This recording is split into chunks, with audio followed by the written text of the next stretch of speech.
kumikita na tayo dito kahit ginagawa lang natin part-time. Day po sa atin. So, yan po, nag-start po tayo dito before pandemic. So, grabe po yung nangyari sa atin sa pandemic. So, mayroon po tayong pasalubong. So, nag-close din po talaga. Buti na lang nakilala ko tong House of Franchise. So, meron silang dropshipping plus community. So, ang ginagawa ko lang guys, na nagbibenta rin sa bahay. So, may mga on-hand and through online tayo. So, thank you Lord dahil dito sa House of Franchise. So, masasabi ko nakatulong ko sa family natin.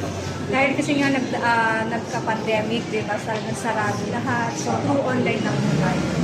So, yun guys. So, sobrang blessed po tayo sa House of Franchise. Una natin, talagang grabe, super baba lang siya. So, worth 17,888. Pero lifetime na po natin siyang pagkakakitaan. Ganun siya kaganda guys. So, talagang kung interesado ka, mag-avail na po kayo dito sa House of Franchise for extra income.